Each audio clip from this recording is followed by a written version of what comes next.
Team India నయ సంచలనం Vaibhav Suryavanshi under-19 టీమిండియాకు కెప్టెన్గా వ్యవహరించబోతున్నాడు. అండర్-19 ప్రపంచ కప్ ముందు సౌత్ ఆఫ్రికా టూర్కు వెళ్లబోయే టీముకు గాను ఆయుష్ మాత్రే అందుబాటులో లేకపోవడంతో వైభవ్ సూర్యవంశీ కెప్టెన్గా వ్యవహరించబోతున్నాడు.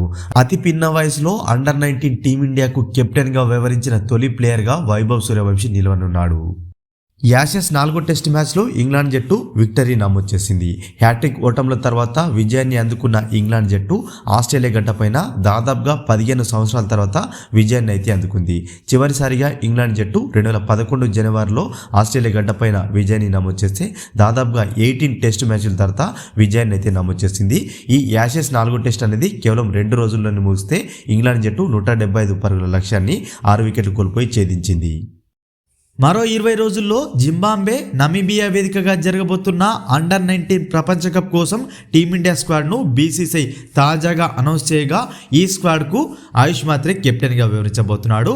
స్క్వాడ్ చూసుకున్నట్లయితే Ayush Mhatre, Vihaan Malhotra, Vaibhav Suryavanshi, Aaron George, Vedant Trivedi, Abhigyan Kundu, Harvansh Singh, RS Ambrish, Kanishk Chauhan, Khilan Patel, Mohammed Enaan, Henil Patel, D Deepesh, Kishan Kumar Singh, Udhav మోహన్లు ఈ స్క్వాడ్లో 15 మెంబర్స్గా ఉన్నారు.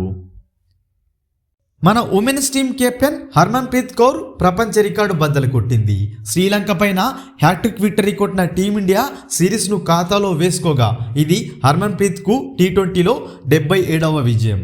దీంతో మహిళల టీ20 క్రికెట్లో అత్యధిక విజయాలు సాధించిన కెప్టెన్గా హర్మన్ప్రీత్ నిలిచింది.